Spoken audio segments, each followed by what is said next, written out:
Welcome back, class. We are on lecture number 6 of the chapter vectors. In this lecture, we'll be discussing sums based on the concept of both dot and cross product, as well as we'll be discussing some sums based on the application of vector products. To begin with, हम पहले देखते हैं vector product का applications कहाँ कहाँ पे मिल सकते हैं.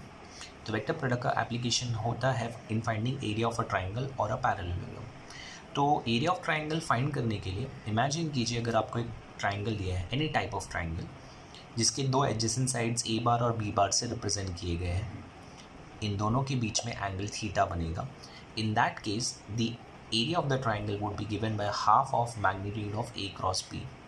अब इसका प्रूफ भी है हमारे पास class. Imagine this is the triangle जिसमें हमने हाइट को एच से रिप्रेजेंट किया है. अब ये हाइट बनने की वजह से you get a right angle triangle over here. In this right angle triangle अगर हम साइन थीटा का वैल्यू निकालते हैं तो sine theta is suppose to be opposite upon hypotenuse. इसका मतलब एच अपॉन ए हो जाता है. आप इसे क्रॉस मल्टीप्लाई करेंगे तो आपको एच का value would be equal to a sine theta. ये ध्यान में रखिए, हम आगे ये यूज़ करेंगे. Now we come to area of a triangle का basic formula which is suppose to be half into base into height. हमने यहाँ पे डायग्राम में बेस को बी ही कंसिडर किया है तो उसे मैं बी रखूँगा. हाइट का वैल्यू हमें यहाँ से मिल चुका है ए साइन थीटा, जो हमने सब्स्टिट्यूट कर दिया है.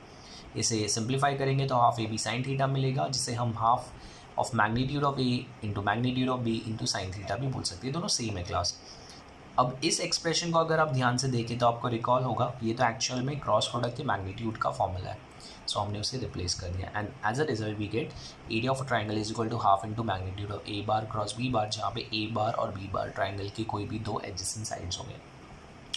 अच्छा, अगर आपको इसी तरह एरिया ऑफ पैरेललोग्राम का भी एक्सप्रेशन चाहिए तो area of a parallelogram whose two adjacent sides are A bar and B bar would be equal to magnitude of A cross B.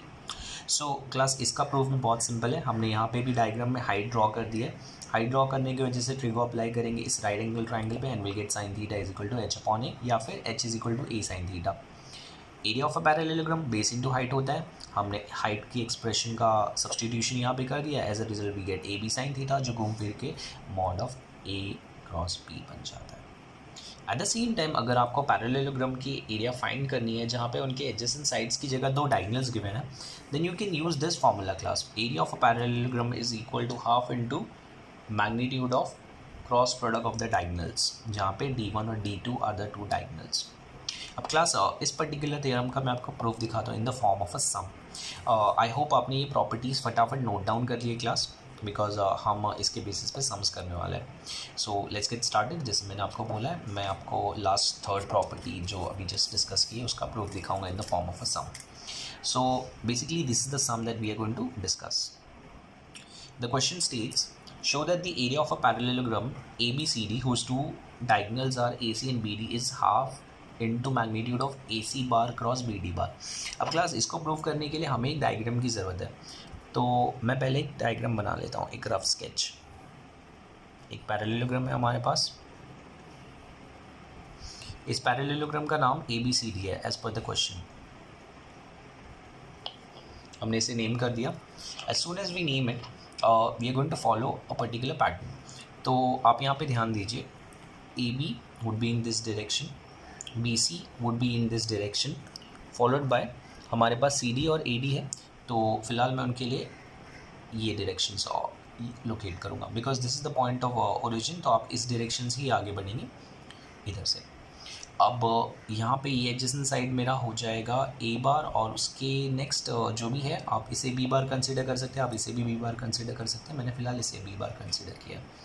As you can सी अगर हमने यहाँ पे डायगोनल्स को draw किया तो this is the first diagonal जिसे हम D1 बार से रिप्रेजेंट करेंगे. सो AC के डायरेक्शन में हमने D1 बार मार्क किया है and this is the second diagonal जो BD बन जाएगा, तो उसे हम D2 मार्क कर देंगे. सो क्लास हमारे पास D1 और D2 बार भी यहाँ पे आ गए. As soon as we have drawn the diagram, हमने यहाँ पे जो भी अजम्पशन डायग्राम में किया है वो हम कंसीडर करने वाले हैं. So will start with the proof. तो from the geometrical figure will be having D1 bar is equal to AC bar. As we can see हमें डायगोनल के टर्म्स में बात करनी है and D2 bar is equal to BD bar. Actual में हमारा proof AC बार और BD बार के टर्म्स में हमने उन्हें फ़िलहाल टेम्परली D1 और D2 से रिप्लेस कर दिया है। एट द सेम टाइम अब आपको यहाँ पे दो ट्राइंगल्स के ऊपर फोकस करना पड़ेगा class. So D1 belongs to the first triangle, मेरे लिए वो है triangle ABC। As you can see it belongs to this triangle and D1 ये इस डायरेक्शन में। सो अगर D1 को मैं अपना रिजल्टेंट कंसीडर करूँ, सो ट्राइंगल लॉ के डायग्राम के हिसाब से ये अप्रोप्रिएटली फिट हो जाता है। तो I can say by triangle law of vector addition I'll be getting D1 bar equals to AB bar plus BC bar, जो टेक्निकली बन जाता है A bar plus B bar. ये मेरा फर्स्ट एक्सप्रेशन हो जाएगा क्लास, इसे मैं अभी यहाँ पे रखता हूँ। एट द सेम टाइम अगर आप दूसरे ट्राइंगल के ऊपर फोकस करें विच इज़ ट्राइंगल बैड, तो ट्राइंगल बैड में आपको दूसरे डायगोनल का एक्सप्रेशन मिल जाएगा। तो D2 bar would be equal to, as you can see यहाँ पे D2 इधर से ओरिजिनेट हो रहा है class, in this direction. So यहाँ से आपका फर्स्ट साइड होना चाहिए था और ये उसका सेकंड साइड होना चाहिए था। I show you the direction again class. अगर D2 इस डायरेक्शन में जा रहा है तो ये आपके फर्स्ट साइड का डायरेक्शन, ये आपके सेकंड साइड का डायरेक्शन है, एज पर ट्राइंगल लॉ का जो भी हमारा डायग्राम का डायरेक्शन फॉलो होना चाहिए। But you can C A bar opposite direction में डायरेक्टेड है, AD बार तो कुछ प्रॉब्लम नहीं है, और AD बार पैरेललोग्राम का ऑपोजिट साइड है, तो आप इसे भी B बार कंसीडर कर सकते हैं। तो मैं इसे -A बार प्लस B बार लिखता हूँ। आई होप क्लास आपको समझा यहाँ पे नेगेटिव A बार क्यों आया और AD बार की जगह पे B बार क्यों आ गया। अब जैसे ही हमने एक दोनों एक्सप्रेशन यहाँ पे सब्स्टिट्यूट कर दिए class, will be actually calculating जो हमें यहाँ पे रिक्वायर्ड है, AC बार और BD बार का क्रॉस प्रोडक्ट चाहिए। So I be writing D1 cross D2, क्योंकि हमने AC को D1 और BD को D2 से रिप्रेजेंट किया है। अब मैथमेटिकली D1 अगर हम देखें तो D1 was suppose to be A bar plus B bar, substitute कर देते हैं, और इसका क्रॉस प्रोडक्ट हमें फाइंड करना है with D2 which is -A bar plus B बार, जिसे मैं B बार माइनस A बार भी लिख सकता हूँ। ये ऑप्शनल स्टेप है क्लास, अगर नहीं किया तो भी चलेगा। As a result you will be getting, इसका एक्सपांशन करना पड़ेगा हमें डिस्ट्रीब्यूटिव प्रॉपर्टी के हिसाब से। तो पहले आपको मिलेगा A bar cross B bar, first with first and then first with second, minus A bar cross A bar. अब आपको नेक्स्ट यहाँ पे कैलकुलेट करना पड़ेगा क्लास। तो you will be getting B bar cross B bar and the final one would be minus B bar cross A bar. सो हमने इसको distribute कर दिया। अब आपको बहुत सिंपली रिकॉल करना है हमने वेक्टर प्रोडक्ट्स में क्या सीखा था। You understand A bar cross A bar actually represents cross product of two vectors which are in the same direction. B bar और B बार की केस में भी वही है, तो इन दोनों का cross product will be equal to 0। अब बचता है हमारे पास A bar cross B bar minus B bar cross A bar. So जैसे ही हमें ये मिल जाता है class, you need to understand इधर पे दो एलिमेंट्स का क्रॉस प्रोडक्ट है और यहाँ पे भी उन्हीं दो एलिमेंट्स का क्रॉस प्रोडक्ट है, बट वो उल्टे डायरेक्शन में, तो हम इनका डायरेक्शन चेंज कर देते हैं और क्रॉस प्रोडक्शन में डायरेक्शन चेंज करने की वजह से साइन चेंज हो जाती है। तो ये बन जाएगा positive A bar cross B bar which is like same हो गया। एग्जैक्टली सेम होने की वजह से हम बोल सकते हैं this is twice of A bar cross B bar. और ये किसके बराबर था, this was equal to D1 cross D2। अच्छा, अगर आप मॉड्यूलस फॉर्म में करेंगे तो भी ये रिलेशन ट्रू आएगा, और हम बोल सकते हैं therefore mod of D1 cross D2 is equal to twice of mod of A cross B। अब ये नंबर 2 आप यहाँ पे ड्रैग कर सकते हैं क्लास, और आप बोल सकते हैं mod of A cross B is equal to half of mod of D1 cross D2। अच्छा, अब अगर आप ध्यान से देखेंगे तो A bar cross B bar actual में थियरी के हिसाब से रिप्रेजेंट करता था एरिया ऑफ अ पैरेललोग्राम। तो मैं बोलूँगा एरिया ऑफ पैरेललोग्राम, थियरी में जस्ट हमने देखा है class, this is equal to half of D1 bar cross D2 bar का मैग्नीट्यूड। और D1 और D2 को तो हमने AC और BD से रिप्रेजेंट किया था, so this was half of AC and BD का क्रॉस प्रोडक्ट का magnitude. And this is what we needed to prove class. हम ये सम्स में भी यूज़ कर सकते हैं। आई होप आपको ये प्रूफ अच्छे से समझ में आया। हम आगे बढ़ते हैं। ये था हमारा फर्स्ट एप्लीकेशन बेस्ड सम। चलिए आते हैं नेक्स्ट सम पे। So this is the first question जिसमें एक्चुअल में हमको कैलकुलेशन करना है. It states find the area of a parallelogram whose adjacent sides are vectors this and this. तो एडजेसेंट साइड्स को उन्होंने कुछ नाम नहीं दिया है क्लास, हम उसे नेम कर सकते हैं, नहीं नेम किया तो भी चलेगा, बट फिलहाल मैं अब कर देता हूँ. So I am going to assume a bar is equal to the first vector जो यहाँ पे दिया हुआ है, this one, and B bar would be equal to the second vector i cap minus 3j cap minus 3k cap. हमें find करने कहा गया है एरिया ऑफ अ पैरेललोग्राम जिसके adjacent sides are these two vectors. So I write area of parallelogram with adjacent sides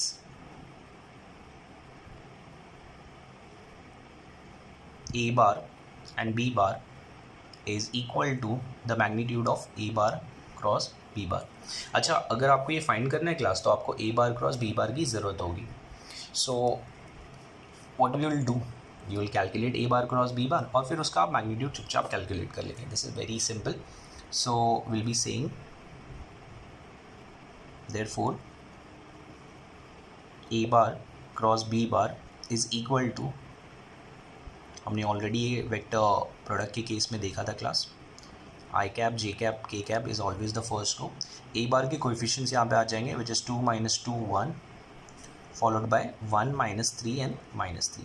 calculations की बारी आती है तो this would become i cap, this becomes 6 + 3 minus J cap, this would become -6 -1 and the last one would be plus k cap which would become -6 + 2. so simplify करने पे class this would become minus +9 I cap, this would become +7 j cap and the last one would be equal to -4 k cap. so I have calculated a bar cross b bar. अब I'll be saying a bar cross b bar का modulus is equal to √, जो हमने सीखा है class, +9 का square, +7 का square and -4 का square. Let's calculate. Numbers calculate करने पे आपको आंसर मिलने वाला है 81 + 49 + 16. So if I am not mistaken these two added together gives you 130 and 146. √146 is the simplified version for this. आप उसको सिंप्लीफाई कर सकते हैं क्लास. आई डोंट थिंक कुछ और बेनिफिट होने वाला है. सो आई फाइनली से therefore area of parallelogram is equal to √146. आपने एरिया फाइंड किए तो आप यहाँ पे स्क्वायर यूनिट्स लिख देंगे class. So I hope class आपको ये पार्ट समझ में आया, हमने कैसे कैलकुलेशन किया, बहुत सिंपल था. आगे बढ़ते हैं, नेक्स्ट सम पे जाते हैं. हम थोड़ा अपना स्पीड भी यहाँ पे बढ़ाएंगे class. So this is the next question which states, I'll just adjust the camera, आपको क्वेश्चन दिख जाए class. The next question states find the area of a parallelogram whose diagonals are determined by the vectors 3i cap -j cap -2k cap and this. So class again same type of question, हमें area of parallelogram he find करना है but यहाँ पे diagonals given है. So I'm going to assume solution के लिए d1 as the first diagonal और मेरे लिए बन जाता है 3i cap -j cap -2k cap and d2 as the second diagonal जो मेरे लिए बन जाता है -i cap + 3j cap -3k cap. And I'll be mentioning therefore area of parallelogram whose diagonals are d1 and d2 would be equal to half of the magnitude of cross product of the diagonals. अब ये calculate करने के लिए obviously class आपको पहले d1 cross d2 find करना पड़ेगा. तो d1 bar cross d2 bar is equal to, जैसे हम पहले से कैलकुलेट करते हैं क्लास, ये सिंपली क्रॉस प्रोडक्ट का कैलकुलेशन है. तो आई cap J cap K cap हमने ये मेंशन कर दिया. अब नंबर्स d1 के लिए हम I be using 3 -1 -2 followed by -1 3 -3 and calculations की बारी आती है अब class. So this would become i cap 3 + 6 -j कैप this would become -9 and -2, -9 -2 plus k cap के साथ हमें मिलेगा 9 -1 and this would ultimately become 9 I cap. This would become plus 11 j cap and the final one would be 8 k cap. So class I hope आपको समझे हमने calculations कैसे किया है. अब मैंने जैसे ही d1 क्रॉस d2 निकाला है मैं उसका मॉड्यूलस भी निकाल लूँगा. So the magnitude of d1 bar cross d2 bar would be equal to under root of 9 का स्क्वायर फॉलोड बाय 11 का स्क्वायर एंड देन 8 का square. So class this would ultimately become 81 plus 121 plus 64. So you going to add up the numbers together. सो अगर हम इन्हें properly add कर ले तो 202 होता है and 266. This is equal to root of 266.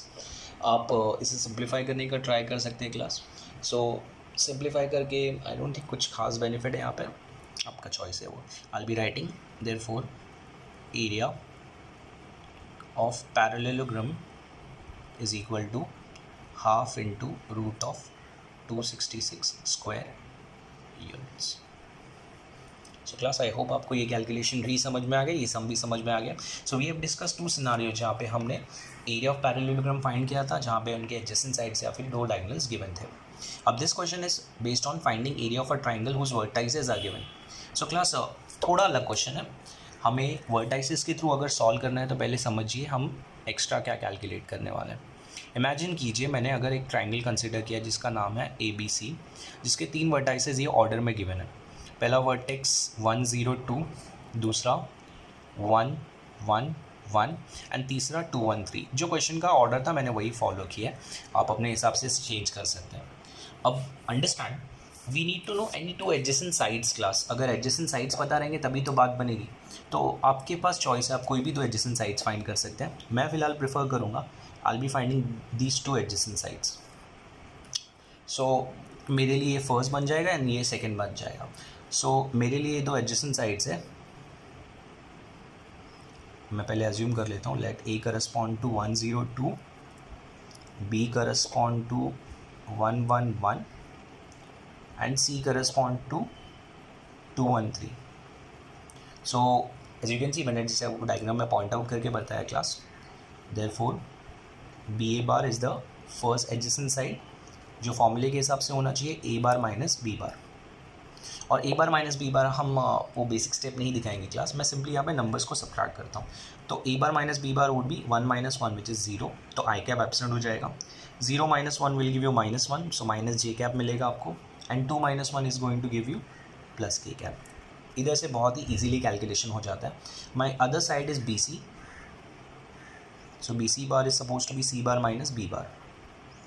C bar minus B bar simply means आप C में से B माइनस करेंगे. तो C में से B मतलब 2 - 1 which is going to give you I cap.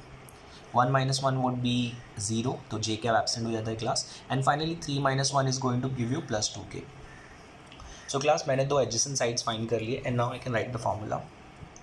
Therefore area of triangle whose adjacent sides are BA bar and BC bar, and this would be equal to half of the magnitude of cross product of BA bar and BC bar. So class हम ये calculation करना पड़ेगा. ये calculation करने के लिए मैं BA bar cross BC बार का क्रॉस प्रोडक्ट कैलकुलेट कर लेता हूँ, जो I cap J cap K cap followed by the coefficient of BA बार जो हमने यहाँ पे लिखा है 0 -1 एंड +1, एंड BC बार के लिए इट शुड बी 1 0 एंड 2. ये कैलकुलेशन हम कर लेंगे क्विकली क्लास. तो I cap this would become -2 -0 -J cap 0 -1 and the final one would be K cap which would give me 0 + 1. So ये बन जाता है -2 I cap plus J cap plus K cap. हमने BA bar cross BC bar calculate कर लिया है class. Finally you can say the mod of BA bar cross BC bar is equal to under root of -2 का square plus 1 का square plus 1 का square, जो simplify करने पे हो जाता है क्लास 4 + 1 और सिंप्लीफाई नहीं हो सकता है तो √6. So I will be writing therefore area of triangle is equal to half √6 square units. I hope आपको ये कैलकुलेशन के थ्रू समझा है कि हमने ट्राइंगल का एरिया कैसे कैलकुलेट किया है class. The additional thing was यहाँ पे हमें साइड्स की जगह वर्टाइसेस गिवन थे और वर्टाइसेस के थ्रू हमने साइड्स कैसे कैलकुलेट किए वो आपने खाली एक्स्ट्रा सीखा है. आगे बढ़ते हैं, नेक्स्ट क्वेश्चन पे जाते हैं. सीक्वेंस के हिसाब से क्वेश्चन नंबर 5 होगा. So class something different, almost same type का क्वेश्चन है बट इसको पूछने का तरीका अलग है. उन्होंने बोला है can the points 4, 5, 2, 3, 2, 4 and 5, 8, 0 form a triangle. तो इमेजिन कीजिए, मैं अभी फ़िलहाल कंसिडर कर रहा हूँ कि मान लीजिए एक ट्राइंगल बन गया. ये ट्राइंगल का नाम है ABC, जैसे प्रीवियस क्वेश्चन में हमने कंसिडर किया था. अब क्वेश्चन के ऑर्डर के हिसाब से फर्स्ट वर्टेक्स को 4, 5, 2, सेकेंड को 3, 2, 4 और तीसरे वर्टेक्स को 5, 8, 0 ये हमने पॉइंट्स असाइन कर दिया. अब ये असाइन करने के बाद हमें कोई भी दो एडजेसेंट साइड्स चाहिए. हम BC और BA प्रीवियस क्वेश्चन की तरह कंसिडर कर लेते हैं. तो consider A corresponds to 4, 5, 2, B corresponds to 3, 2, 4 and C corresponds to the last point which is 5, 8, 0. ये हमने मेंशन कर दिया क्लास. अब हमें पता है दो साइड्स हैं यहाँ पे BA bar which is supposed to be A bar minus B bar. अब A bar minus B bar मतलब आप A में से B माइनस करेंगे तो हम क्विकली वो कैलकुलेशंस ही देते हैं यहाँ पे क्लास. आई कैप मिलेगा 4 - 3, 5 - 2 would be 3 and 2 - 4 would give you -2. सो हमें BA बार मिल गया and the other one would be BC bar which would be C - B. तो 5 - 3 would give you +2, 8 - 2 will give you 6 and 0 - 4 would give you -4. So मैंने ये दोनों calculations कर लिए. अब हमें पता है area of triangle with adjacent sides BA bar and BC bar would be equal to half of the magnitude of cross product of BA bar and BC बार. तो अब हमें फटाफट BA bar and BC bar calculate करना है class. जैसे पहले करते हैं simply I cap, J cap, K cap followed by the coefficients of BA bar 1, 3, -2 and BC बार के लिए 2, 6 एंड -4. कैलकुलेशंस की बारी आती है तो आई cap this would become -12 and this would become +18.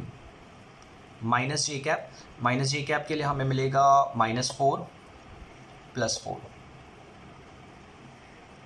And finally +K cap के लिए you will be getting 6 - 6. So you would be getting, अब अगर आप ध्यान से देख रहे हैं क्लास, आई गेस मैंने थोड़ा सा मिस्टेक कर दिया class. 3 4 = 12 and 6 2 = suppose to be 12 as well. So यहाँ पे ये 12 होना चाहिए था. So this would become 0 i cap +0 J cap and +0 K cap, basically a zero vector. तो अगर आप इसका मैग्नीट्यूड भी फाइंड करेंगे तो BA bar cross BC bar would be equal to under root of 0 square + 0 square + 0 square which is ultimately equal to 0. अब class अगर आप एरिया ऑफ ट्राइंगल फाइंड करेंगे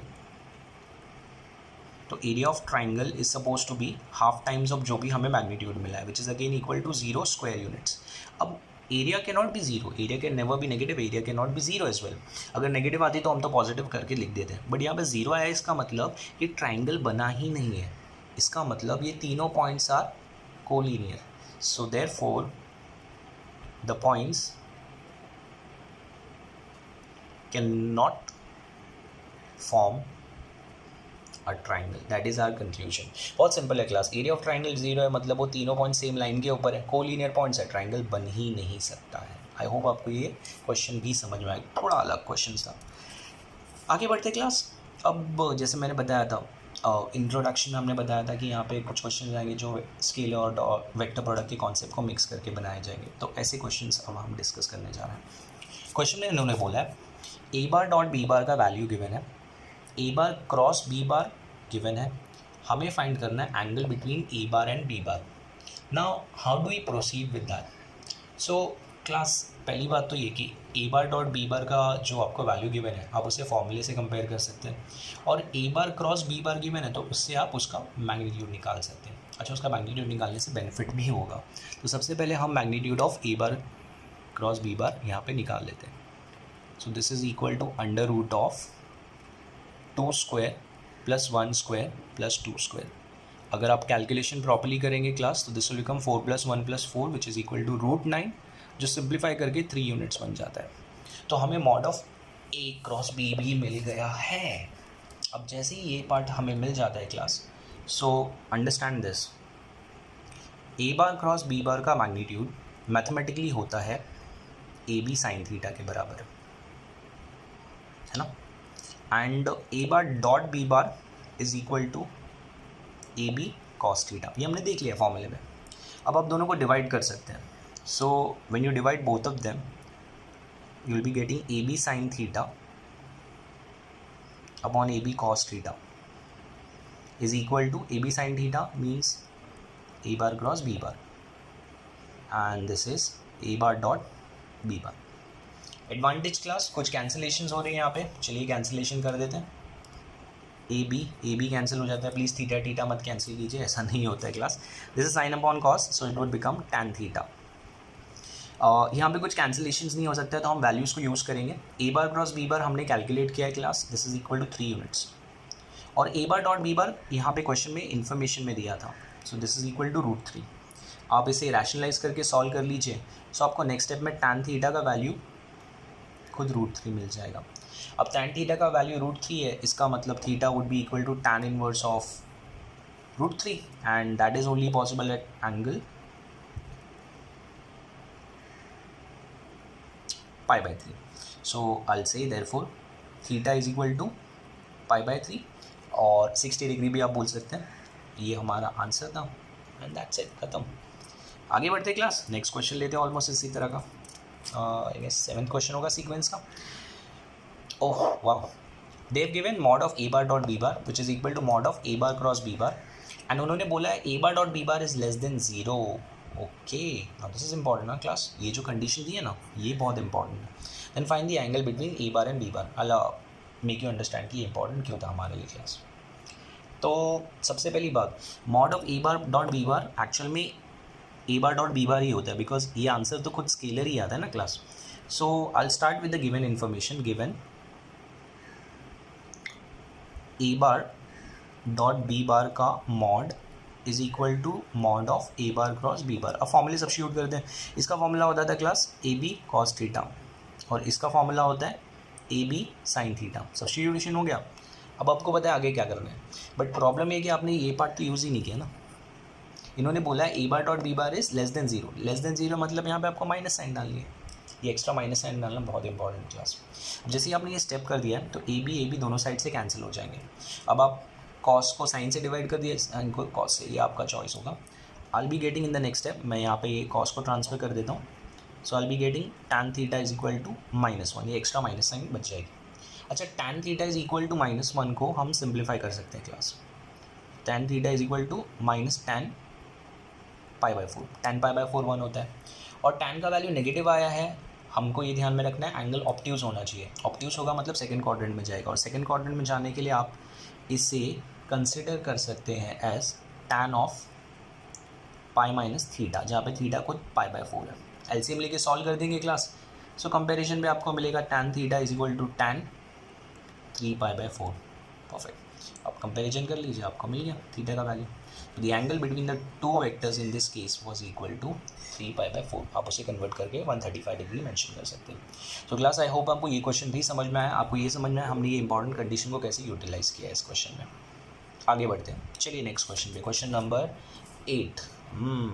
काफ़ी क्वेश्चन सॉल्व कर रहे हैं हम लोग आज। It states find the mod of u bar cross v bar if mod of u bar is given, mod of v bar is given and u bar dot v bar is given. अच्छा, ये question तो बहुत easy है class, आपको ये find करना है। इसका फॉर्मूला होता है ए बी साइन थीटा। ये भी पता है, ये भी पता है, ये ए की तरह काम कर रहा है, ये बी की तरह काम कर रहा है, सिर्फ थीटा पता करना है। तो थीटा पता करने के लिए ये काम आएगा ना class. So given you have been given u bar dot V bar which is equal to 12। आप इसका फॉर्मूला सब्स्टिट्यूट कर दीजिए, this is suppose to be U V cos theta. अच्छा, u का मतलब मॉड ऑफ u ही होता है जो क्वेश्चन में गिवन है 10, सो इसकी जगह पे 10, और v का मतलब mod of v which is equal to 2 cos theta is equal to 12। अब I am going to transfer the numbers on one side, so I will be getting cos theta is equal to 12/20 class multiplication of 10 and 2। आप इसे reduce कर सकते हैं and reduce करने पे आपको cos theta का वैल्यू मिल जाता है एज 3/5। अच्छा, कॉस थीटा का वैल्यू जो यहाँ पे हमें मिला वो स्टैंडर्ड वैल्यू नहीं है। अगर स्टैंडर्ड वैल्यू नहीं है तो प्लीज़ उसको इन्वर्स फॉर्म में या फिर एंगल फाइंड करने के पीछे मत जाइए, कुछ बेनिफिट नहीं होने वाला है। आपको एक्चुअल में साइन थीटा की वैल्यू की ज़रूरत है, बिकॉज क्रॉस प्रोडक्ट के लिए साइन थीटा चाहिए। तो कॉस थीटा के थ्रू साइन थीटा तो बहुत आराम से मिल जाएगा ना। अगर कॉस थीटा 3/5 है तो sine theta would be equal to 4/5। Simple, मैंने आइडेंटिटी यूज़ कर लिया, sine square theta plus cos square theta is equal to 1। अब यूज़ करके वेरीफाई कर सकते हैं क्लास। अच्छा, साइन थीटा मिलने के बाद now I can come to the formula. U bar cross v bar का magnitude is technically u v sine theta. चलिए सब्स्टिट्यूट कर दें, यू की जगह पे 10, वी की जगह पे 2 और साइन थीटा की जगह पे 4/5। एडवांटेज, कुछ कैंसिलेशन हो रही है यहाँ पे, 5 1 ज़ा 5 2 ज़ा, so this becomes 4 into 4 which is equal to 16 and this is my answer. So simple. I hope आपको ये क्वेश्चन भी समझ में आ गया क्लास। हम आगे बढ़ते हैं, जैसे अभी तक बढ़ते आए हैं। आगे बढ़ना बहुत ज़रूरी है, you have to be progressive in life. Question number 9 class. A का मैग्नीट्यूड गिवन है, बी का मैग्नीट्यूड गिवन है, magnitude of A cross B भी गिवन है, a bar dot B bar पूछा है। तो almost like the previous question, वहाँ पे हमें क्रॉस प्रोडक्ट पूछा था, डॉट प्रोडक्ट गिवन था। यहाँ पे हमें क्रॉस प्रोडक्ट गिवन है, डॉट प्रोडक्ट पूछा है class. So what I will do, all right, since A bar cross B bar का मैग्नीट्यूड इज गिवन, फॉर्मूले के हिसाब से ये होता है ए बी साइन थीटा। अच्छा, ए का तो मैग्नीट्यूड गिवन है, बी का भी मैग्नीट्यूड गिवन है class, and this is equal to sine theta which is equal to 3। Cancellation आप बारी आती है तो sine theta is equal to, इन दोनों का मल्टीप्लीकेशन 6 है, सो दिस बिकम्स 3/6। आप कैंसिल करेंगे सो आपको आंसर मिलेगा हाफ। तो sine theta is equal to half हमें मिल गया क्लास। और अब आता है कहानी में ट्विस्ट। साइन थीटा अगर हाफ है तो ये स्टैंडर्ड वैल्यू है। स्टैंडर्ड वैल्यू मतलब आप इसके थ्रू बोल सकते हैं कि theta is equal to sine inverse of half.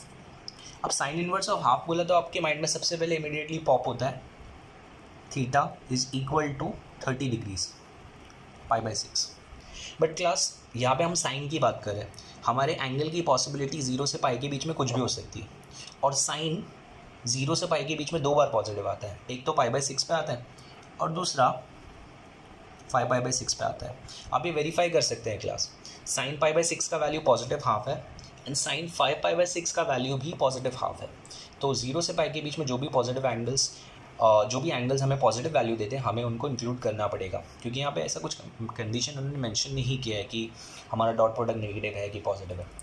सो जैसे ही मैंने ये दोनों पॉसिबिलिटीज़ मेंशन कर दी है class, I come to my calculation. मुझे a bar dot B bar find करना है, तो I now mention, now a bar dot B bar is given by the formula a B cos theta. So this is equal to, a का value 2 है, b का value 3 है, and cos theta की जगह पे हम π/6 यूज़ करेंगे, और this is equal to 2 into 3 cos 5π/6। So what will be the difference class, this is 6, cos π/6 का वैल्यू √3/2 होता है, this is again equal to 6, but cos 5π/6 is equal to negative √3/2 class, यही डिफरेंस है। So cancellations कर देते हैं, 2 1 2 3 2 1 2 3। So cos का value positive और नेगेटिव होने की वजह से हमारे आंसर्स में डिफरेंसेस आए। तो a bar dot B bar is equal to either 3√3 और ए bar dot B bar is equal to -3√3। आप इसे मर्ज करके +-3√3 करके लिख सकते हैं क्लास। आई होप आपको ये क्वेश्चन बहुत अच्छे से समझ में आया क्लास, कि प्रीवियस क्वेश्चन में हमने 2 एंगल्स पॉजिटिव नेगेटिव क्यों नहीं डिस्कस किए थे, इस क्वेश्चन में क्यों किए। सो ये बहुत ही इंपॉर्टेंट है हमारे लिए, कभी कभी हम ये पार्ट स्किप कर देते हैं, इसे ध्यान से देखिए, समझिए और अगर आप समझ चुके तो will come to the last question. The last question is different, very different actually. इन्होंने बोला है एक वेक्टर ए बार गिवन है, एक वेक्टर सी बार गिवन है. We need to find a vector b bar which is satisfying the relation a bar cross B bar equals to c bar, जहाँ पे ए bar dot B bar का value हमें given है class. Now what do we do, हमें एक vector find करना है. तो बहुत सिंपली हम मेंशन करेंगे consider that the missing vector जो बी बार है इस केस में बिकम्स एक्स आई कैप प्लस वाई जे कैप प्लस जेड के कैप. मैंने उसको अज्यूम कर लिया क्लास. अब जैसे ही हमने ये वेक्टर को अज्यूम किया है तो उसके बेसिस पे हम फर्स्ट रिलेशन यूज़ कर सकते हैं और सेकंड रिलेशन भी यूज़ कर सकते हैं. सो आपका चॉइस है आप क्या यूज़ करना चाहते हैं क्लास. मैं प्रेफर करूँगा कि पहले मैं ये वाला रिलेशन यूज़ कर लूँ, a bar cross B bar equals to c bar. तो I write since A bar cross B bar equals to c bar, so a bar की जगह पे I be writing i cap plus j cap plus k cap cross B bar की बारी आ रही है यहाँ पे क्लास.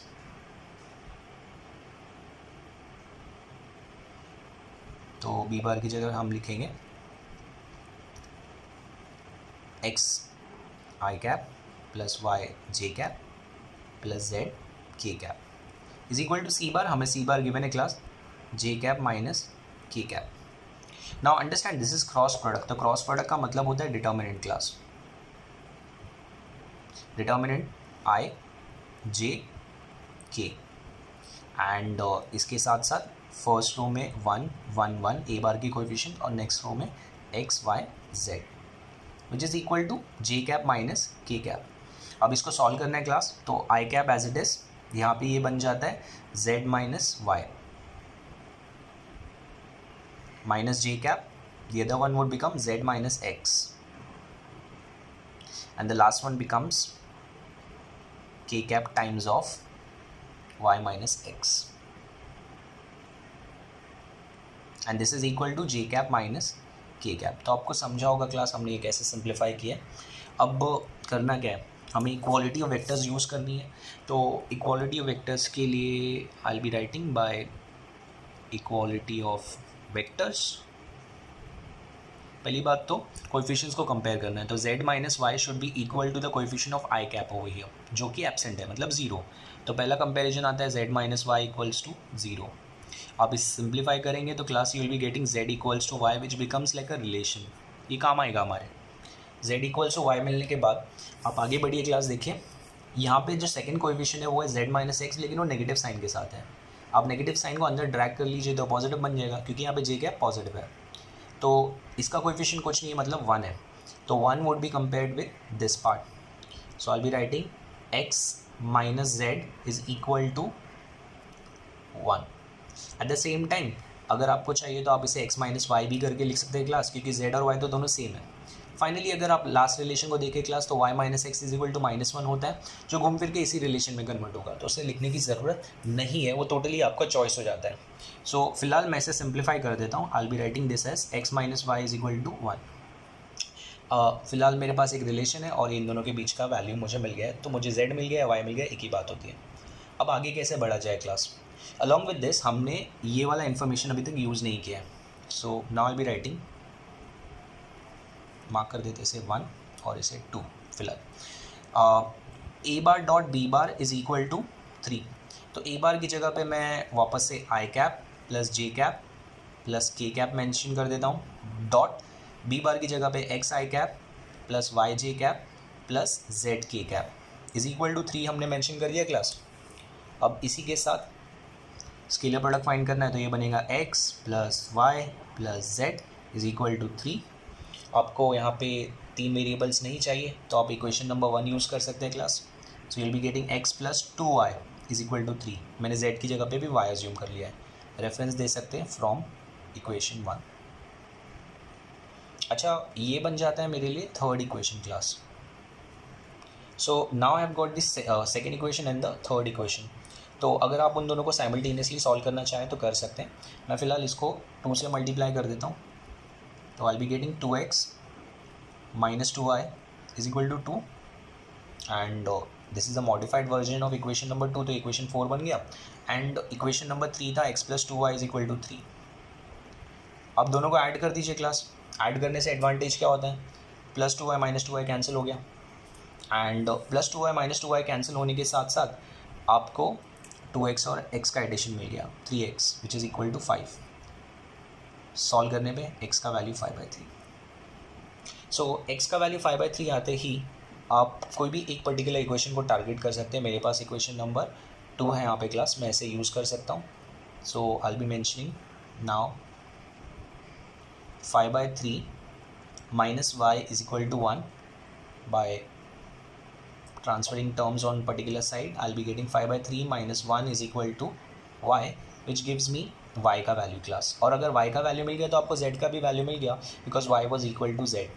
हमें वेक्टर फाइंड करना था और हमारा vector was equal to xi cap plus yj cap plus zk cap. So finally we are ready to express the answer class. हम फाइनल आंसर अब मेंशन कर सकते हैं। Therefore b bar is equal to x i cap plus y j cap plus z k cap which is equal to, हम x की जगह पे लिखेंगे 5/3 i cap plus 2/3 j cap plus 2/3 k cap. That's it class. With this I'm going to wind up the session and we are done with sums and particularly the concept of scalar and vector product. Next lecture में something new. So I hope until next time you keep practicing and take care. Thank you.